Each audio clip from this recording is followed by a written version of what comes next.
There we go. Welcome everyone to our April 8th LibsWork meeting.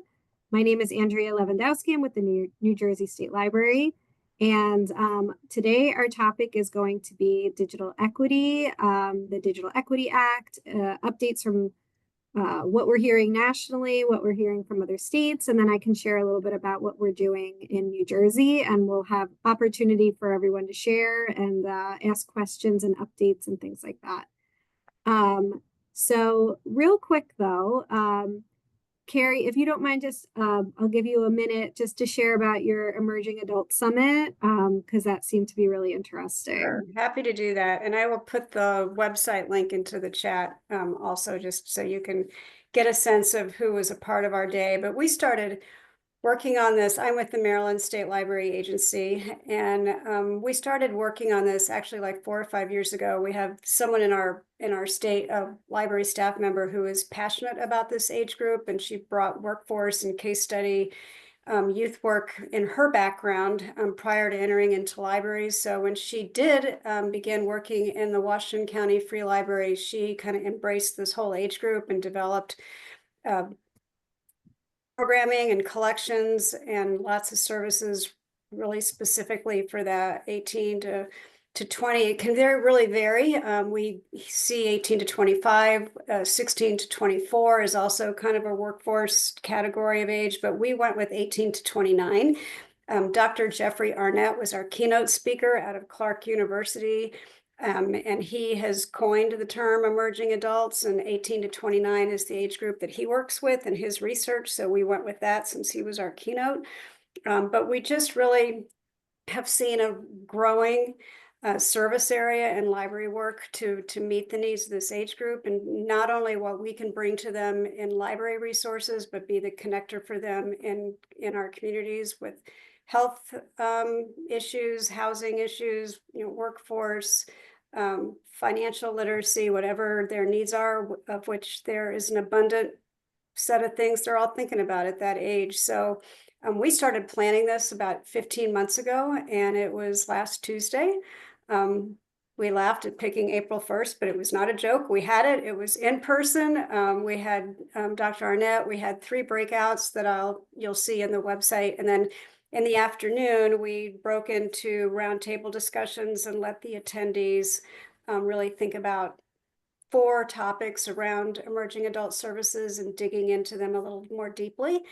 We did limit the attendance. We had it be a summit because we didn't know exactly how many we would draw. So we had about 80 representatives there. We had probably 55 of those, 60 were from Maryland libraries. And then we invited representatives from our Department of Labor, Department of Health, Department of Education, some of our other state agencies and groups in Maryland that are also very aligned in working with this age group. So we had kind of a really neat mix, trying to build kind of a network in Maryland of what's happening to support that age group and how we can work together. So I'll put the website link in the chat for you. Thank you so much, Carrie. Yeah. And thank you for sharing that the link in the chat as well. Sure. Yeah, and I'm happy to answer any questions. I'll put my email in the chat too if anybody wants to email me with any questions. So, but it was a great day. It was a lot of fun. Awesome.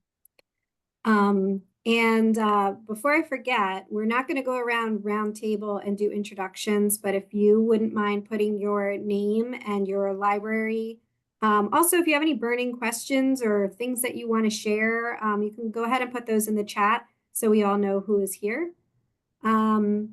And then now I'm going to turn it over to Emily and Michelle from ALA. We're going to talk about Digital Equity Act, and while I can piece some things together, I was really glad that Emily and Michelle were able to join us because they've been looking into this stuff and keeping on top of the news and how we never know how they're going to change and when they're going to change. So I'll let them give a little bit of an overview of what the Digital Equity Act is and where things stand. And then we will also have plenty of time for discussion and questions. So use the chat, raise your hand, and we'll make this interactive as well. So Emily, Michelle? Thanks, Andrea. Thanks. Like Andrea said, I am Emily Durkin. I am a public policy manager in ALA's Public Policy and Advocacy Office in Washington, D.C. And I am joined here by my colleague, Michelle Frisque. I'll pass it to Michelle so she can introduce herself, but we're both really excited to be here today to talk to you about the Digital Equity Act. Hi, I'm Michelle Frisque, and I'm an ALA broadband consultant, but I'm also a consultant on the side. Before becoming a consultant, I was Chief of Technology, Content, and Innovation at Chicago Public Library. And before that, I was the head of tech, I don't remember what my exact title was, but Director of Technology for the Galter Health Sciences Library at Northwestern University. So I've been working in library technology for over 25 years. It's great to be here. Thanks for inviting us. Awesome. Thanks, Michelle. I'm just going to share my screen if that's okay. I'm going to see if this works. Everybody see my screen? Yep. Okay, awesome. Wonderful. Thank you. So before we get started a little bit on some of our national overview, do want to say happy National Library Week to everybody here on the call, especially happy National Library Workers Day. We know we are in uncertain times in this moment. I'm in challenging times, and just wanted to thank everybody on the call for the important work that you do in communities across the country. With that being said, we are going to talk about the Digital Equity Act here today.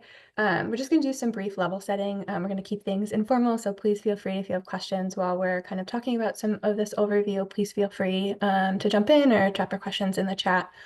But Congress enacted the Digital Equity Act in 2021 as part of the bipartisan infrastructure law, or the Infrastructure Investment and Jobs Act. The Digital Equity Act includes planning and implementation programs to provide funding to ensure all communities can access affordable high-speed internet to meet their needs, and also equip communities with the skills they need to thrive in our increasingly digital world. So what we're doing today is a little bit of a scroll and share. So the page I currently have up is ALA's Digital Equity Resources for Libraries Federal Funding Overview page. And it gives kind of an overview of each of the programs and how they nest. You can see the Digital Equity Act, and I'll be talking briefly about a little bit more about these programs, and then some of the other programs, including Broadband Equity Access and Deployment, or the BEAD program, if you're not familiar. But the Digital Equity Act specifically is a $2.75 billion program comprised of 2 state formula grant programs and then 1 national competitive grant program. The 2 state formula grant programs include estate planning, so where each state built out their digital equity, digital opportunity, or digital access plans. Names are used interchangeably, and we can talk a little bit about how names have evolved over the course of this whole process. And then there is the State Capacity Grant Program, which is used for implementation. So it's where all the states are currently implementing their digital equity plans that they developed in the planning process.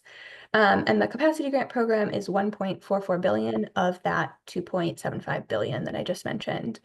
And it's a annual grant program to be implemented over the course of 5 years to implement those plans, like I mentioned. As of December 2021, the federal agency that is administering these grants, or the National Telecommunications and Information Administration, NTIA, has approved and recommended all state and territory applications for the first round of funding for state capacity grant programs.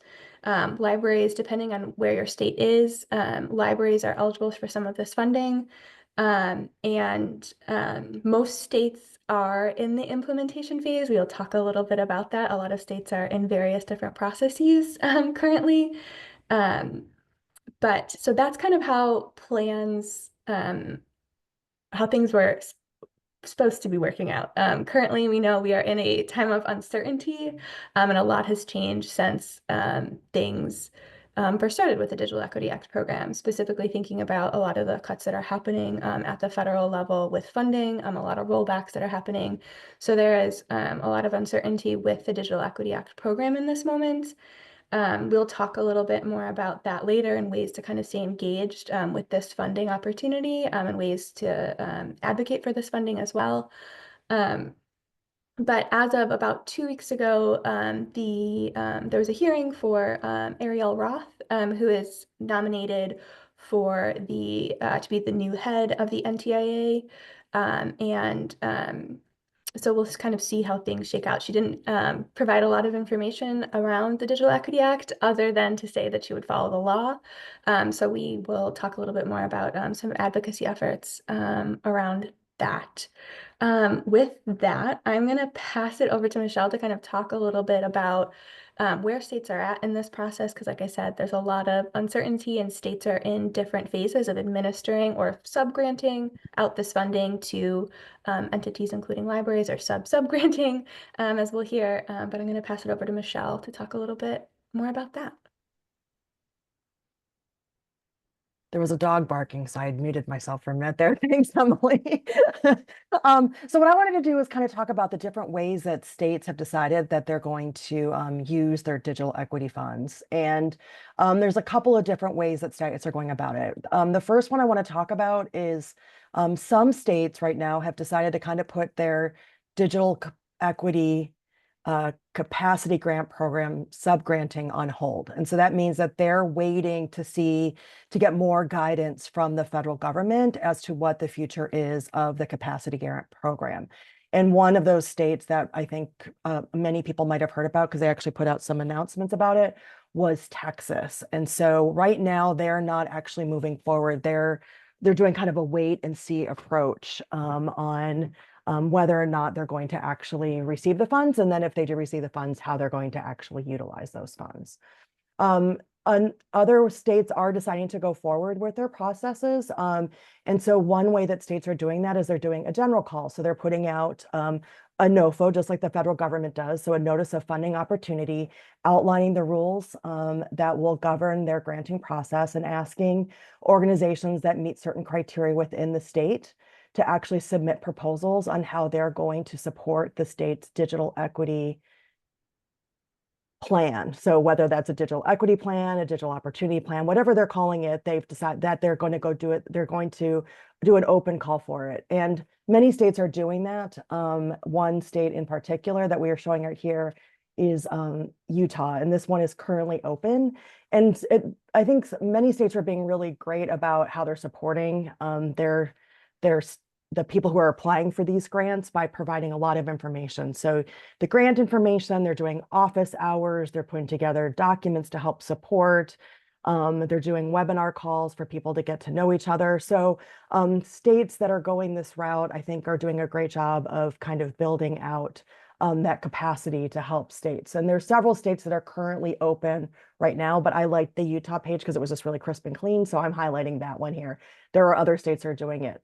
Another way that I thought was kind of interesting how states are doing the subgranting is that they're actually doing it around a specific call for request for funding. So instead of asking, so Utah is saying, here's a group of ways that here are the goals that we're trying to achieve. You write a grant that will achieve that goal.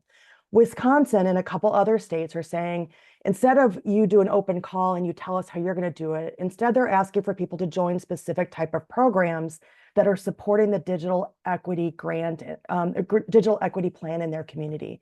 And so the state of Wisconsin is doing one around digital navigators, and then around supporting digital equity coalitions. And so you can apply for funding in order to have either one of those, to support one of those two programs within the state. So instead of doing an open call, it's around these very specific things. And then other states that, and then the other one that is happening is you're going to notice that some states are getting ready to open their granting process. And so they're kind of what we're calling the coming soon. And even if your state hasn't announced yet, I really recommend that, and you're thinking about applying, I recommend that you look at your states, because many of the states are starting to put information on their webpage to help you start preparing for the day that the NOFO is actually released.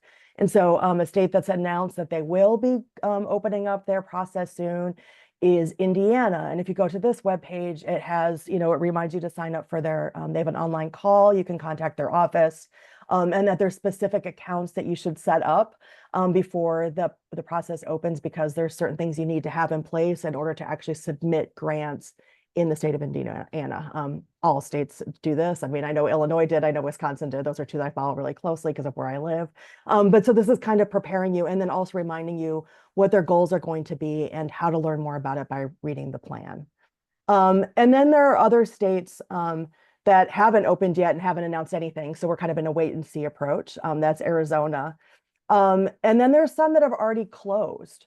So they actually opened up their process early. And so New Mexico is one. They closed their wards on March 21st. And so we're now in a wait and see approach. We'll wait and see. They say that they're going to announce in June, not June, but sometime early summer. So I'm going to say May by June. And so we're kind of watching some of these states that we know have already closed to see when they actually announce and what those grants are going to actually be. And then there's one other approach that some states are taking, but I don't have an example right now.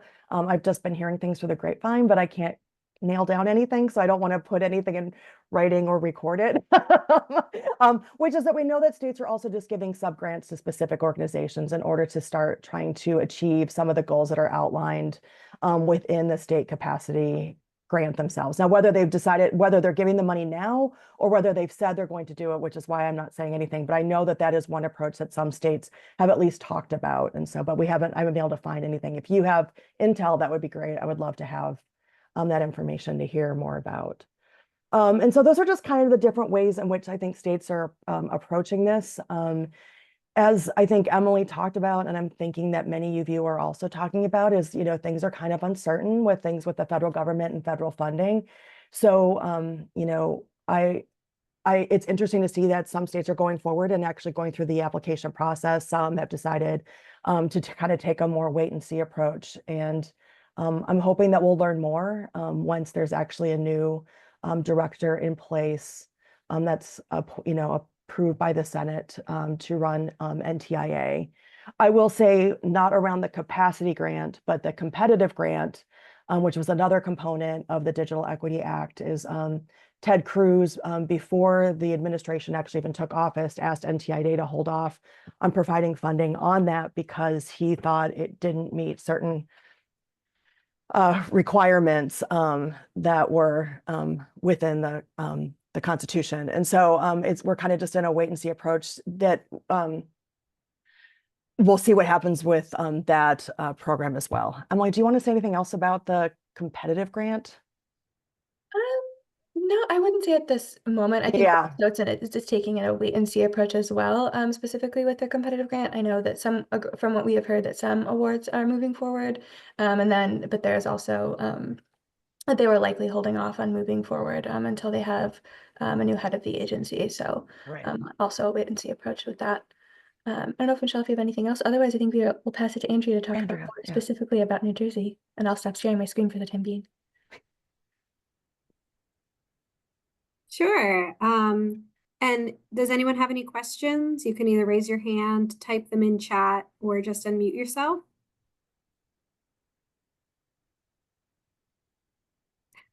Okay. So yeah, I'll share a little bit about New Jersey. I don't have slides or anything. I'm going to put a link into the chat. So New Jersey has been fairly transparent with their plans. And so on the Office of Broadband Connectivity's website, you can see the digital equity plan and also the capacity grant application that was submitted. I believe that the one that is posted is probably pre-curing. So there may have been some adjustments that happened during talks with NTIA. But in New Jersey, there are a couple different approaches with the funding. The first is two subgrant programs. One is going to target recipients of another grant program that there were locations that had renovations or did construction as part of a capital projects fund grant program. And as part of that, they were required to continue providing services for 5 years after that grant period. And so the idea is that that subgrant would allow those locations to continue that work and have some additional funding for that. And then the other one would be an open competitive grant opportunity. And the specifics are not readily available, but that information would become available later.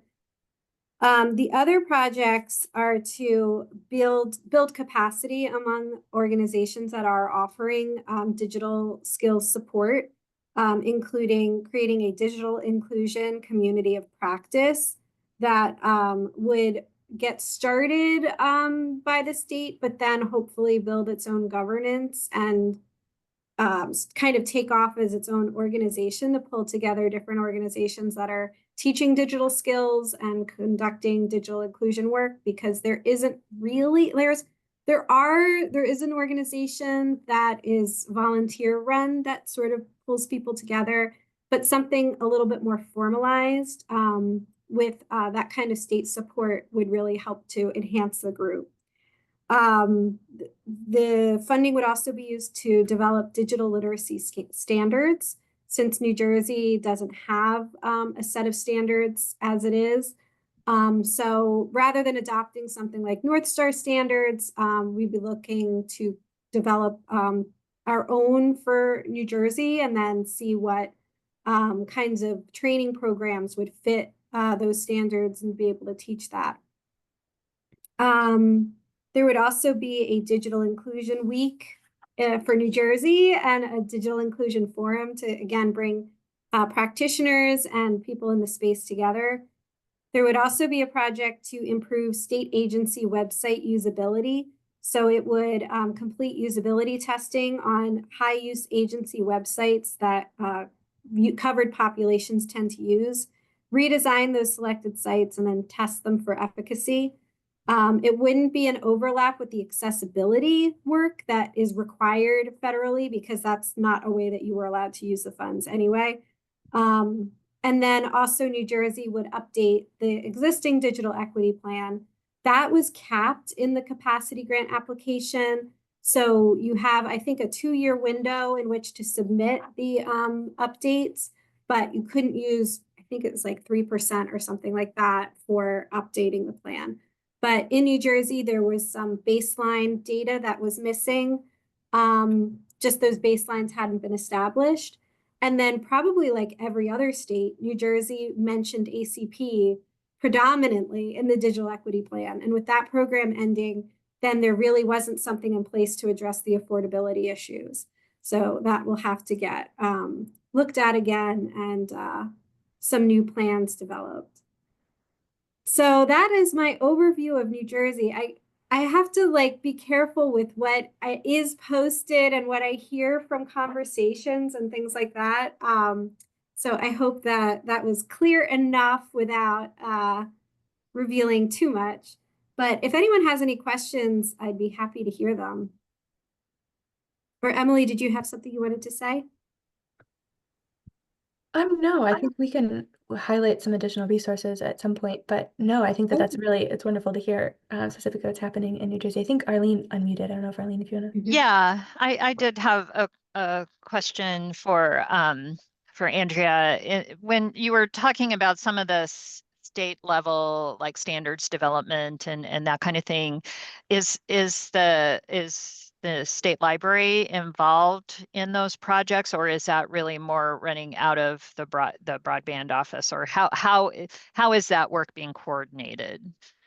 I'm not exactly sure. I don't think some of those specifics have been decided, but I believe that the state library will be supporting most of the work. So there will be a role, but I don't know that it'll necessarily be coming out of the state library. But the standards thing has been interesting, because I'm wondering which way it'll go. Like, you want something that people will use and will help to improve the quality of the instruction that's being offered, maybe standardize, so that if somebody goes through a training program, there's something that they can say to employers about the skills that they have that's more recognizable. But I don't know how everyone would agree. And I don't know. I mean, I'm just really interested to see how it goes. Well, and I think that work is really interesting because I think the grant program itself is very much driven by,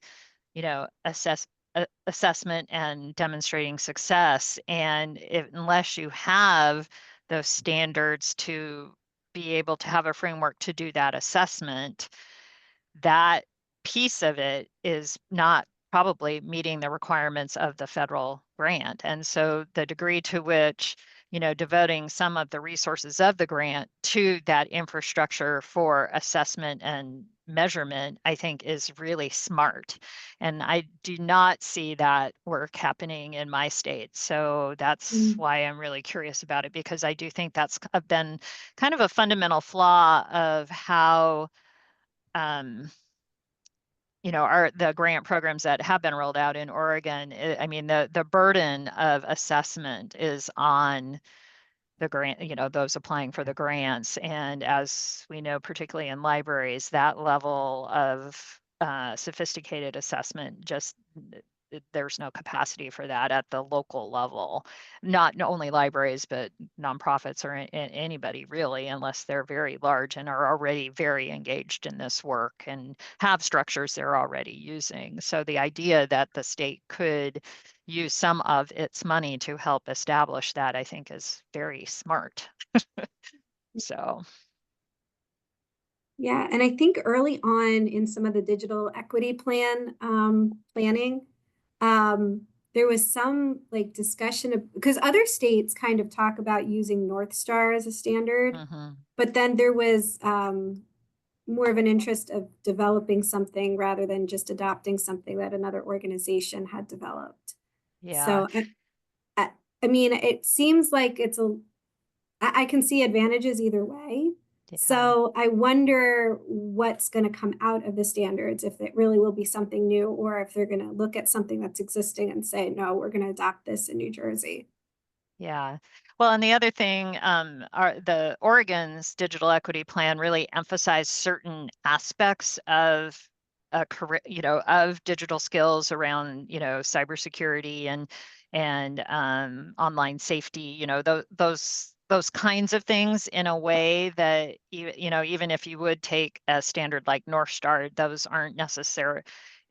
North Star has like a basic digital skills kind of standard. And I think if you're really trying, you have to look to the plans to kind of see where they're really trying to move the needle in specific topics within that overall digital skills curriculum. So yeah, it's really. Thanks. Does anyone else have anything from their own states or things that they want to share about what's happening closer to you?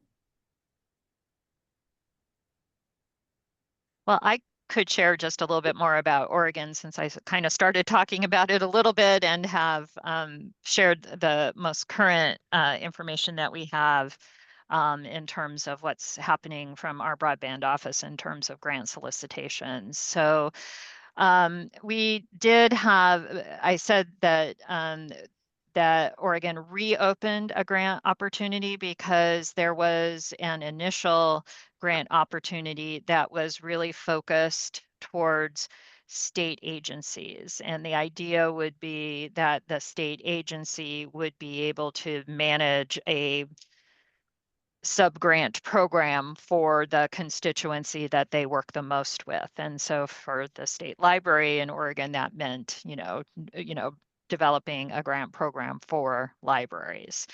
And so we worked pretty diligently on that particular grant application over the last couple months here at the State Library in Oregon. And unfortunately, as we submitted our application and went through 2 rounds of curing, and the structure of what we were being asked to, we could not make it work. And it did not help that, of course, the instability around LSTA funding that is happening right now. I mean, that was another contributing factor. So we did decide to withdraw our application. And so as a result, and we found out that other state agencies that were being asked to develop these programs, many of them did something similar.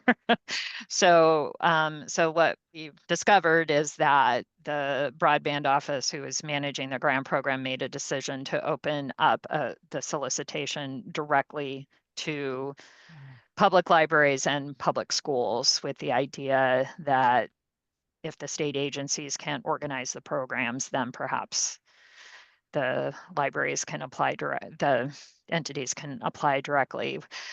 The problem is, and we anticipate that, the problem with our ability to comply with it we think that most public libraries are also going to have those issues with meeting those kinds of requirements. So, but hopefully, there will be some that maybe can find a way to make that work. So, so we're a little deflated here in Oregon around our options, because we had a kind of a path forward and we had to reshift. And I think anybody who's working at a state library right now is so overwhelmed by all of the instability in every aspect of what our operations are, that we're kind of mostly just wait and see if we're even going to exist as an entity, and not worrying so much about what's happening in NTIA at this given moment. So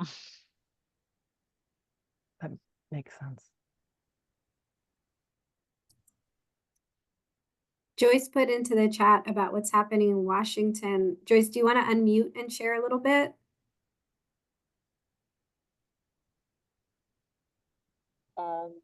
Washington, they put out a NOFO asking for people to offer up proposals for their curriculum development.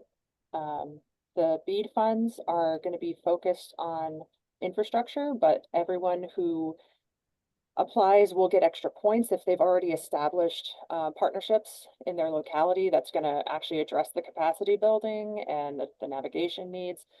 So the Office of Equity is hosting some regional meetings and trying to get the word out that, hey, if you are a library, if you're a buy and for organization, you want to be in these meetings, because hopefully you're going to meet the people who are either going for the BEAD funding because they can, or they already have some kind of state funding. But yeah, the state currently has some travel issues just because of state funding. But also, as you know, we were one of the 3 states to have our federal funding pulled, and we do not have an answer yet on what happens next. Thanks, Joyce. Joyce, And- can I ask Joyce a question? Mhm. Because if I'm, and tell me if I'm not remembering this correctly, because I've read all 50 plans, and so I sometimes get that confused.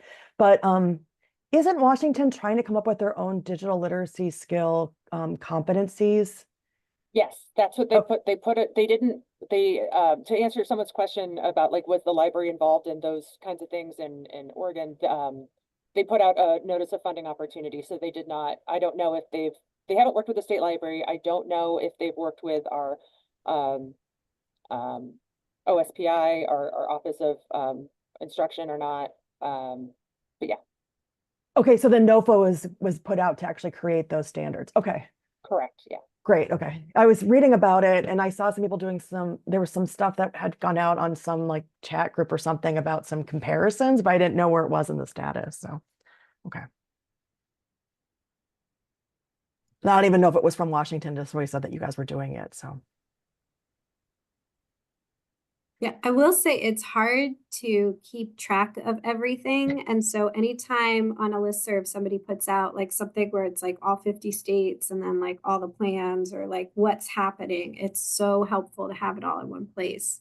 Because it can be really tricky to see which state is similar to your state. And yeah, so I didn't even know about Washington with the digital standards. So now I'm going to go check that out. So what information, Emily, do you want to start and I'll go if you don't ask my question?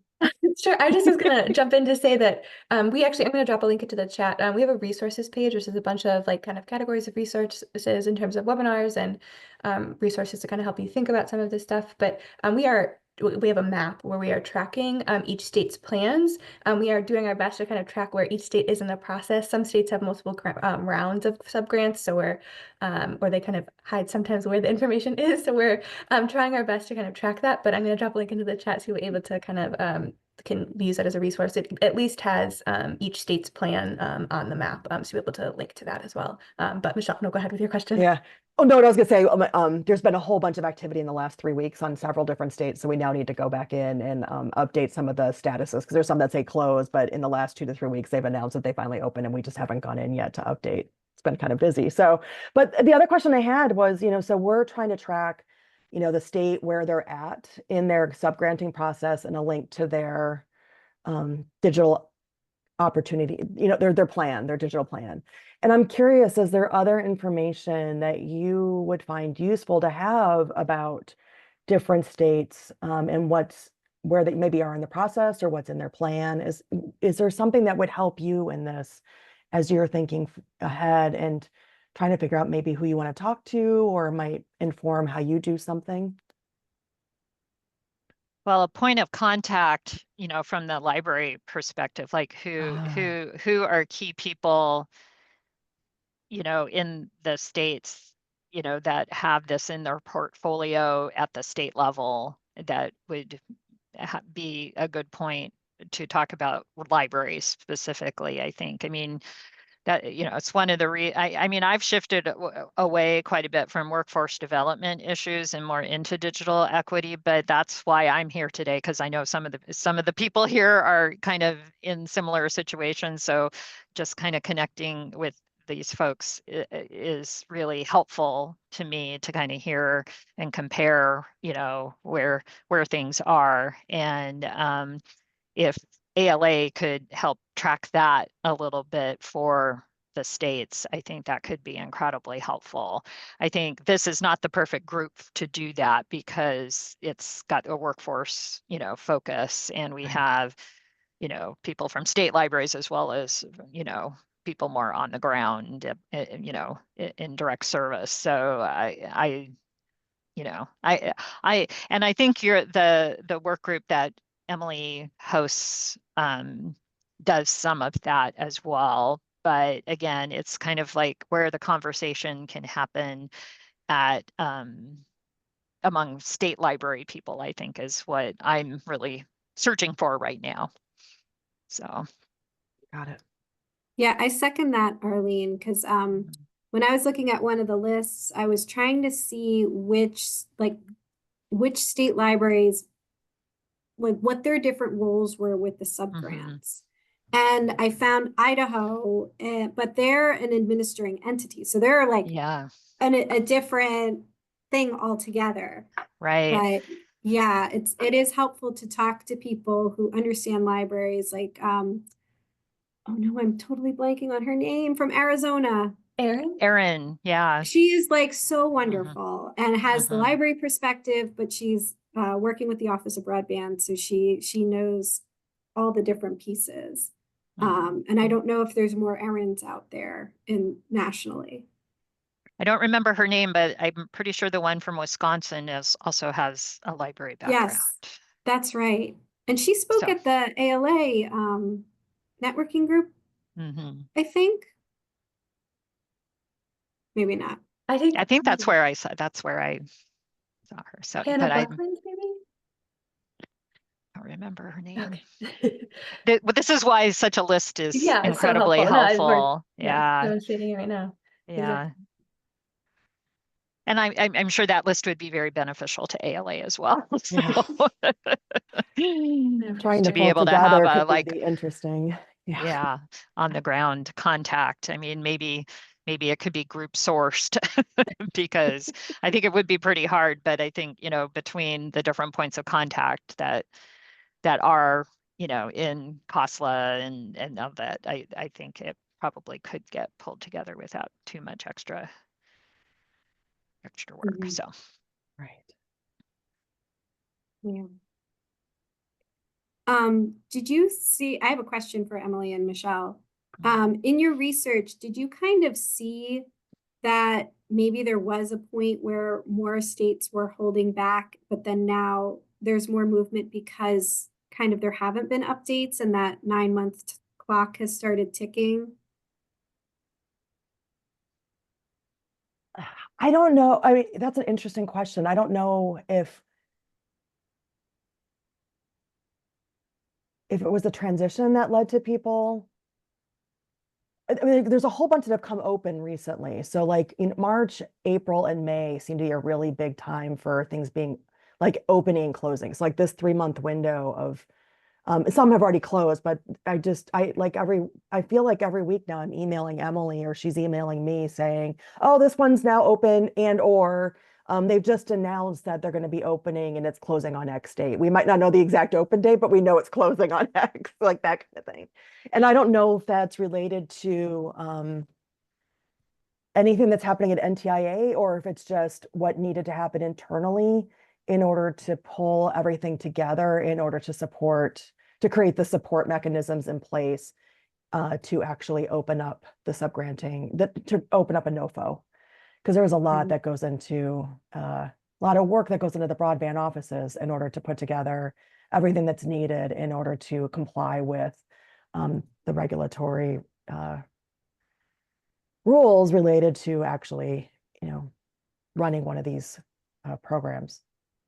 Well, and I know that in our state, I mean, that's why we had very short application windows. We only had about 3 weeks or a month to do the applications. And it was because they were working backwards from the timeline that they knew they had to work with NTIA. But it seems like there's so much uncertainty about what that process with NTIA is going to be that we kind of assumed that the timelines are kind of out the window. And maybe that's where some people are just like, well, we still need to gather this information, so we might as well gather it and then just tell folks, maybe by the time we get all of our information together to then go through the NTIA approval process, there'll be a little bit more clarity about what that will look like. So. Right. And if there's certain information that wasn't gathered during the original phase when they created their plan. So if there were certain things that were not included, then they had 9 months after it was approved in order to provide that information. So the clock still ticks. And so I think that's why states are still pulling things together so that they still have what they need in order to remain compliant so that that they have everything that they need in order to move forward when those different markers in the timeline come due. Or not markers, but deadlines. That's what I was looking for. So I think they're sticking with their plans. Many of them, I think, are sticking with their plans in order to do this. Yeah. So do you have any advice for any non-state libraries, any like public libraries or anyone who is considering applying for these funds? Is there something that you would recommend that they do or considerations that they should make?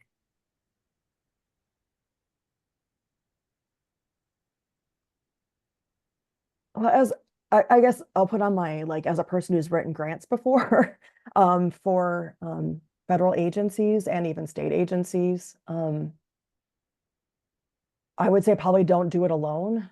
Work with build, what do you want to accomplish? Who else is in your area? What are you really strong at? What are the components of the grant that you need to fulfill that you're not as strong in? And then go out and find partners that can help complement you and you can complement them. It's a lot of work to undertake on your own. And even for a larger library, I've worked for larger libraries and I think there's things you can pull together that smaller and medium-sized libraries might not be able to, but I will say even as somebody who's worked in a larger library, when you work together with other organizations, it does make things easier. And so, go look to your community, find people that have similar goals that are trying to achieve the same mission and that you're complementary and see what you can do to work together.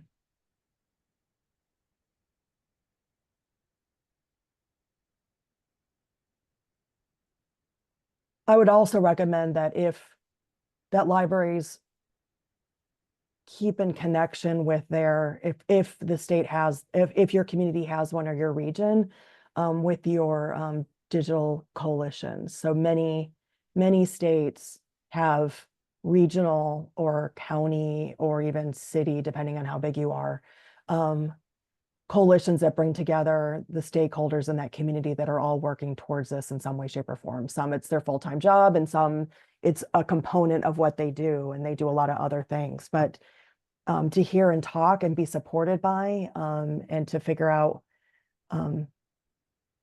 where you see gaps and where you see overlap can really help you identify how you can work together in order to use the funds and your local resources effectively. I know when I worked at Chicago Public Library, we had a really strong countywide coalition, and I went to those meetings every month and talked to people. And it was really beneficial in identifying where the library fit in and what we were going to do and who else we needed to reach out to in order to do certain things. And so I can't imagine that's changed now. Well, and I would also recommend, one of the areas that is really beneficial to focus on the partnership piece is this idea of how you're recruiting and managing people who are in programs that the library may offer in collaboration with other groups, because that data collection piece that's required for the grant is very antithetical to the way libraries collect data about usage of how people use their programs. They want a lot of really specific information about, tracking progress and improving skills and stuff that I think the libraries are really not used to collecting, and in fact maybe have policies about deliberately not collecting it because it goes into privacy issues. So I think that area is where we were seeing a lot of problematic pieces that made it hard for us to be able to figure out how to make that work within our own standards. And I think libraries, again, are going to struggle with that. But if they have a good partner who's used to working with clients in that way and have those kinds of structures in place, I think that can be really powerful. That's a powerful way to come together in a partnership. So. That's a really good point, Arlene, because that's come up with workforce development funds before too, that you Yeah. have to collect so much personal information Mhm. that libraries are not used to asking for. But that's kind of a requirement. So you kind of just have to keep that in mind if that's consistent with what the library can do to go after those funds, or if those Mhm. funds are sort of off the table because they're not willing to do that. Yeah. And then Michelle, while you were talking, I had another idea for something that ALA could do that would be really helpful, which is just to track as the funds start, as hopefully the funds start to reach libraries, to keep track of best practices and how libraries are doing things similar and what seems to be working, and if they can share what isn't working, because I always find that so helpful. NDIA has been doing a series where they've been highlighting different libraries, or not libraries, but different organizations and their digital equity work.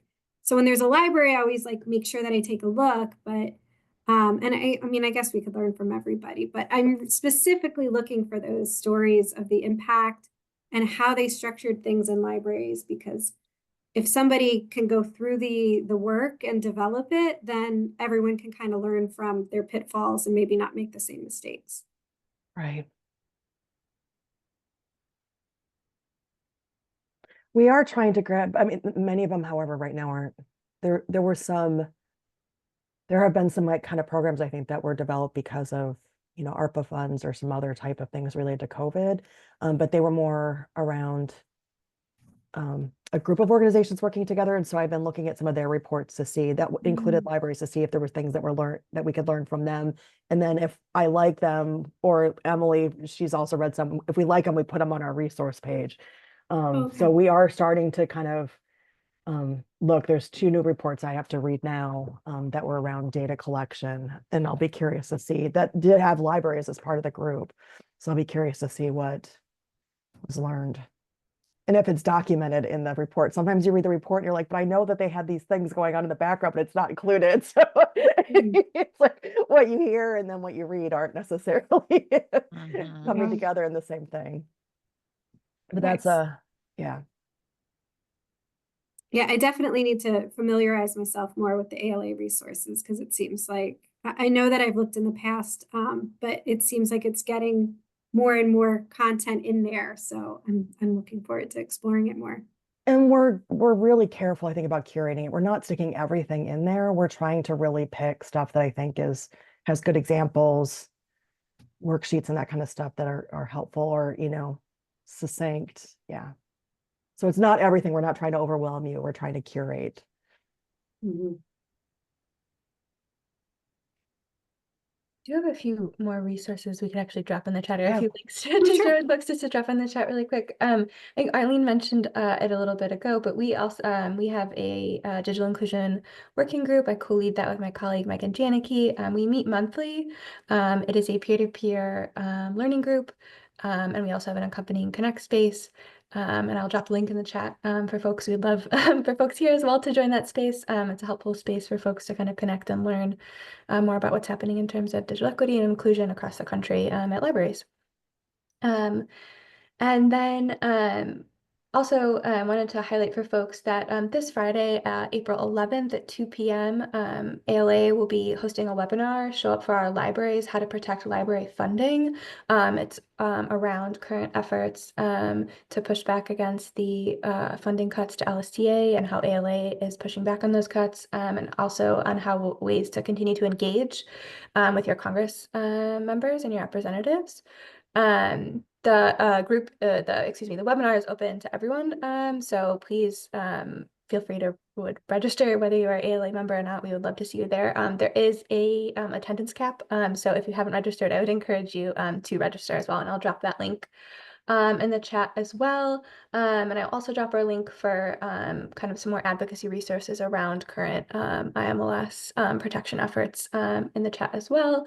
And then finally, we have our colleagues over at NDIA have a great resource page, particularly around the Digital Equity Act and advocacy for the program and how to speak to your lawmakers about the importance of this funding at the local level and at the to speak to your congresspeople at the national level as well. So I will drop the link to that chat. And there are also state one-pagers to describe how much funding you're supposed to receive there as well.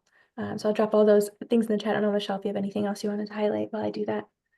No, I'm just gonna say that I want to put like another call out for the what do we call it? The peer learning group that we have on Digital last Inclusion Tuesday. Working Group. Thank you. It's such a great conversation. They've Emily and Megan have been curating, like we'll have a person come in and kind of talk about what they're doing, and then we have also time for conversation. And it's, there's usually at least 25 people that usually show up, if not more. And we actually have some people who used to be librarians who are now working in digital equity in the same community, but for other organizations, and they're actually still attending these. So it's nice to also get that kind of perspective from the partner groups that used to be in libraries and now are outside, and then trying to bring library, keeping those relationships going. I find it inspiring in hearing what is and isn't working across the United States and libraries when it comes to this work.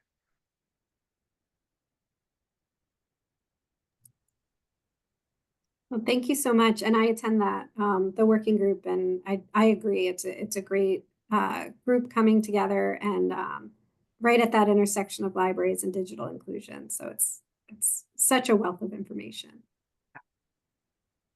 And now we're coming to the end of our hour. So I want to make sure to give a little plug for our next meeting, which will be May 13th. Same place, same time, 2 p.m. Eastern. I don't know what your time zones are, but the same cadence. And thanks to Joyce, who made the connection.